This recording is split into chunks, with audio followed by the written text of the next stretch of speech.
प्रिय बच्चों, आज हम अभ्यास 2C कराते हैं। अब तक हमने पूर्ण संख्याओं में योग का प्रगुण समझा। अब पूर्ण संख्याओं में गुणा के प्रगुण समझेंगे। तो गुणन का संवर्ग प्रगुण क्या होता है? पूर्ण संख्याओं का गुणनफल सदैव पूर्ण संख्या होता है। यह गुणन संक्रिया का संवर्ग प्रगुण है।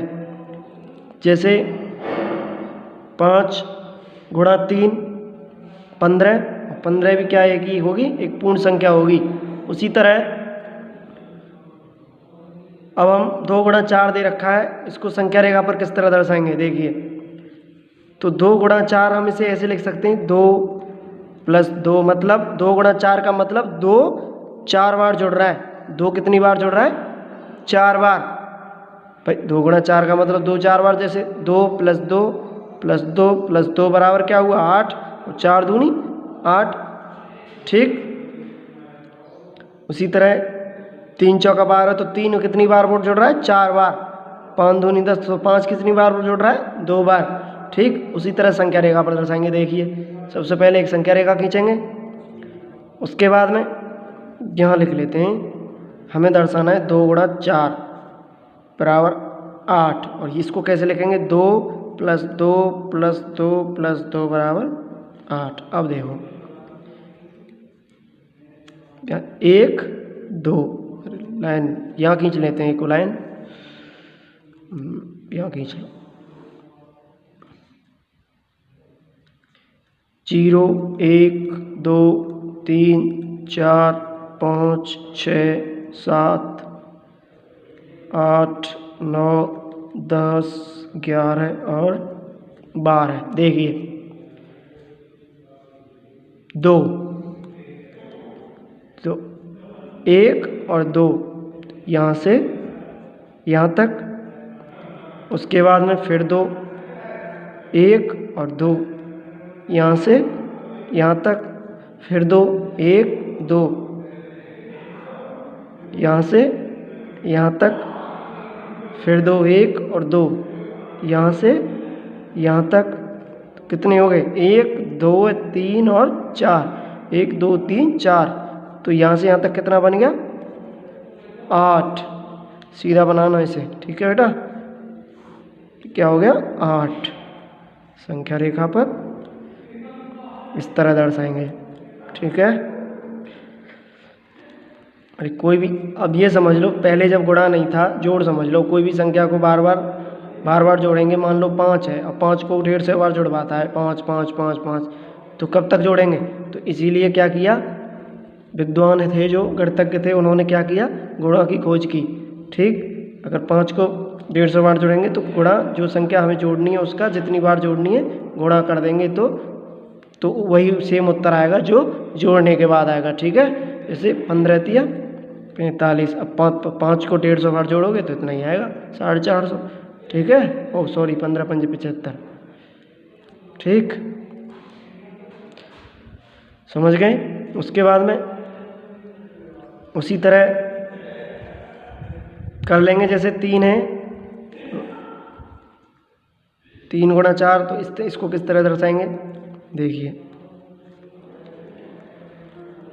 12, तो 3 + 3 + 3 + 3, तो 3 कितनी बार जुड़ रहा है? 4 बार। 3 कितनी बार जुड़ रहा है? 4 बार, तो बराबर 12। संख्या रेखा खींचेंगे।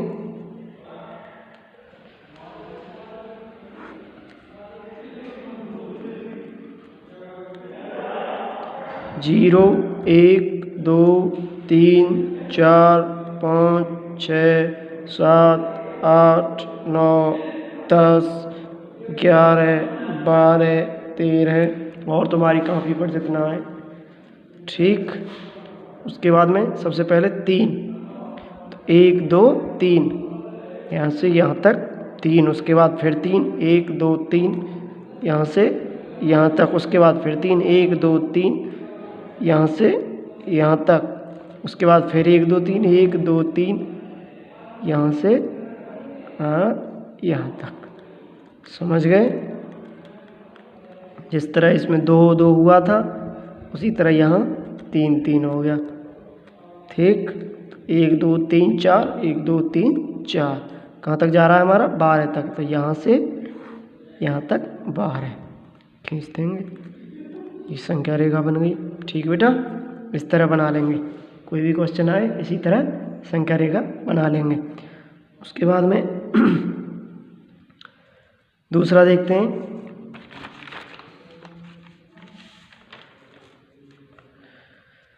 दूसरा है गुणा का क्रम विनिमय प्रगुण।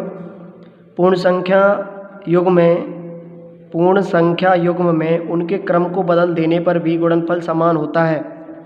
इसे गुणन का संक्रिया क्रम विनिमय प्रगुण कहते हैं। जैसे जोड़ में होता था उसी तरह गुणा में भी सेम होता है। जैसे 3 गुणा 5 बराबर 5 गुणा 3, अरे 3 पंजे 15 और 5 तिया 15 ही तो होगा दोनों का। इसी तरह 2 गुणा 7 बराबर 7 गुणा 2। क्रम विनिमय का मतलब बताया था मैंने तुम्हें, स्थान बदलना। तो 2 गुणा 7, 7 दूनी 14 और 7 दूनी 14, 2 सत्ते 14 और 7 दूनी 14, बात तो एक ही हुई ना। ठीक, समझ गए होंगे। उसके बाद में तीसरा देखते हैं, शून्य का गुणन प्रगुण। किसी पूर्ण संख्या और शून्य का गुणनफल सदैव शून्य होता है।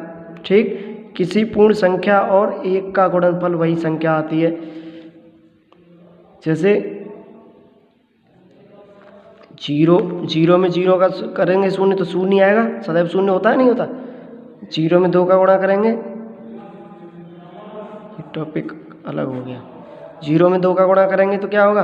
अरे 0 में किसी संख्या का गुणा कर रहे हैं तो 0 ही आएगा भाई। 0 का गुणा किसी में कर रहे हैं तो क्या आएगा? 0 आएगा। तो शून्य का प्रगुण हो गया। उसके बाद में गुणन का तत्समक अवयव जानते हैं क्या होता है। 1 को गुणन का तत्समक अवयव कहते हैं। ठीक है, क्या कहते हैं? 1 को गुणन का तत्समक अवयव कहते हैं। किसी पूर्ण संख्या और 1 का गुणनफल वही संख्या आती है। जैसे 1 गुणा 0 और 0 गुणा 1 तो क्या आएगा? 1 क्या आएगा? 0 ही आएगी। 0 ही आएगी। 1 गुणा 1 1 आएगा। 2 1 2 2 आएगा। तो 2 1 2 या 1 2 2, 1 तिया 3 और 3 1 3। तो क्या 1 को गुणन का तत्समक अवयव इसलिए कहते हैं किसी पूर्ण संख्या और 1 का गुणनफल वही संख्या आती है। किसी पूर्ण संख्या और 3 का गुणा 1 में करेंगे तो 3 आएगा। 3 1 3 और 1 तिया 3 आएगा। तो 1 ही तो आया और 1 1 1। ठीक, तो वही संख्या आती है। तो किसी पूर्ण संख्या और 1 का गुणनफल वही संख्या आती है। उसके बाद में 5वां देखते हैं, गुणन का साहचर्य प्रगुण।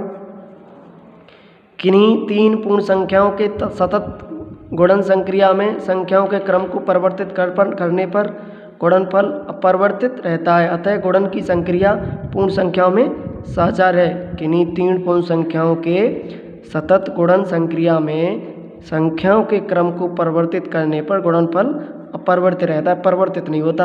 अतः गुणन का सक्रिय मतलब वही होता है, योग जो होता है वही आंसर होता है जो अगर क्रम बदलने पर आता है। संक्रिया पूर्ण संख्याओं में साहचर्य है। जैसे 3 गुणा 8 गुणा 5, 5 गुणा 8 गुणा 3, क्रम बदल रहा है ना। 8 गुणा 3 गुणा 5, क्रम बदलने पर क्या आएगा? आंसर वही आएगा। जैसे 8 पंजे 40, 3 अट्टे 24 पंजे 120, 8 तिया 24 पंजे 120, 5 अट्टे 40 दिया 120, 8 तिया 24 पंजे 120, 3 अट्टे 24 पंजे 120। ठीक है, तो क्रम संख्याओं का क्रम तो बदल रहा है। यहाँ 3 है, यहाँ 5 है, यहाँ 8 है, क्रम तो बदल रहा है, लेकिन आंसर क्या है? वही है। आंसर क्या है? वही है। तो गुणन का साहचर्य प्रगुण हो गया। उसके बाद में जानते हैं किन्हीं 3 पूर्ण संख्याओं के लिए क्या होगा। तो किन्हीं 3 पूर्ण संख्याओं के लिए पहली संख्या कोष्टक में दूसरी संख्या प्लस तीसरी संख्या बराबर पहली संख्या प्लस पहली संख्या गुणा तीसरी संख्या। इसे गुणन संक्रिया का योग पर वितरण प्रगुण कहते हैं। क्या, कौन सा प्रगुण कहते हैं? वितरण प्रगुण। जैसे कोई भी 2 संख्या ले लो, 9 ले लो, 8 ले लो और 4 ले लो। इसे पहली मान लो, फर्स्ट, सेकंड और थर्ड। ठीक है, तो यहाँ दे रखा है पहली संख्या क्या हो गई? 9, कोष्टक में दूसरी संख्या तीसरी संख्या 8 + 4 बराबर, समझ रहे होंगे। उसके बाद में फिर पहली संख्या 9 प्लस के पहली संख्या गुणा दूसरी संख्या, ये प्लस है यहाँ गुणा नहीं है। ठीक, अब इसको देखो, इसका अगर हम करेंगे तो क्या आएगा, समान उत्तर आएगा। जैसे 8 चौका 32 नम्मा, आओ 8 4 12 नम्मा 108, बता 8 4 12 12 नम्मा 108। उसी तरह ये आएगा 108 ही। देखो ये पहली संख्या, ये गुणा है, पहली संख्या गुणा, ये गुणा, पहली संख्या गुणा, तो 9 8 72 प्लस के 9 चौका 36, मतलब पहली संख्या गुणा दूसरी संख्या गुणा तीसरी संख्या। ठीक है, तो 72, इसको जोड़ना कितना आ गया, 6 और 2 8 और 7 और 3 10। ठीक, तो ये भी 108 आ गया। ठीक है, अब तीसरा देखते हैं, और इसे हम इस तरह भी कर सकते हैं। जैसे अगर करना चाहें तो पहली संख्या गुणा दूसरी संख्या, ठीक, प्लस के प्लस नहीं, पहली संख्या गुणा दूसरी संख्या गुणा तीसरी संख्या करके देख दें। उसके बाद में अगला देखते हैं, गुणन का घटाने का वितरण। गुणन का घटाने का वितरण, तो पहली संख्या गुणा दूसरी, कोष्टक में दूसरी संख्या माइनस तीसरी संख्या बराबर पहली संख्या गुणा दूसरी संख्या माइनस में पहली संख्या गुणा तीसरी संख्या, अतः गुणन का घटाने का वितरण नियम लागू। जैसे 4 8 5 है, तो पहली संख्या क्या होगी 4 गुणा में दूसरी संख्या माइनस तीसरी संख्या, तो 8 माइनस 5 बराबर में पहली संख्या 4 गुणा में दूसरी संख्या 8 माइनस में पहली संख्या गुणा तीसरी संख्या, तो पहली संख्या क्या है 4 और गुणा में 5। अब इसको सॉल्व करके देखते हैं ये इसके बराबर है या नहीं है। देखिए, तो 8 में से 5 गए तो 3, 4 तिया 12 बराबर।